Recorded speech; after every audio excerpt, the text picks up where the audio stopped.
राइज्यू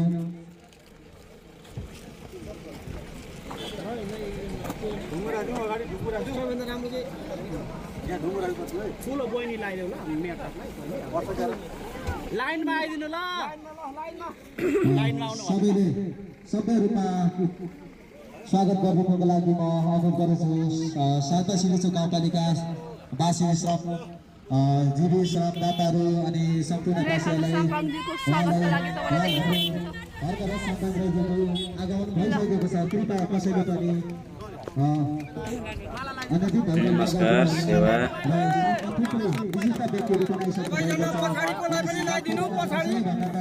हाम्रो साता सिलिचो गाउँपालिकामा उहाँलाई स्वागत छ पाइदिनु भएकोमा धेरै धेरै धन्यवाद छ अनि साता सिलिचोक जस्तो पवित्र धामको भ्रमण प्रस्तावमा हाम्रो एउटा साता सिलिचोकमा चाहिँ गाउँवासीलाई चाहिँ उहाँले सम्बोधन गर्दै हुनुहुन्छ यो एउटा गौरवको कुरा हो गौरवको क्षण हो हामी यो क्षणलाई अविस्मरणीय बनाउनेछौँ अतुलनीय बनाउनेछौँ र एउटा बिर्सनै नसक्ने माला त धेरै भयो माला धेरै भयो है माला धेरै भयो कता हामी थुप्रै विशिष्ट व्यक्ति तामाङ द डाइजेस्टिक चेन्ज सम्पूर्ण टिमलाई धेरै धेरै धन्यवाद सायद उहाँ कसैले फेसबुकमा हेरिसक्नु भएको होला त्यसलाई अहिलेको जल्दै बल्दै लिडर अथवा स्पष्ट वक्ताको रूपमा चिन्छ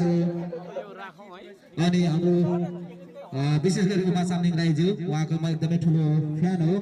धेरै फलो गरिरहेको छु उहाँलाई अनि उहाँ पनि आइपुग्नु छ हेलो चेतना पसिना र विचारको क्रान्ति श्रम संस्कृति पार्टी हाम्रो आज 2022 साल मङ्सिर 4 गते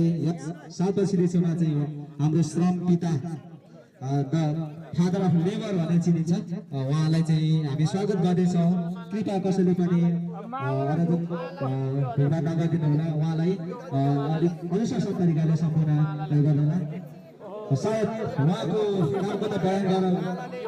गरेर गर्न सकिन्न सम्पूर्ण वासीहरूसँग कहिले बगरमा ढुङ्गा बोक्नुहुन्छ त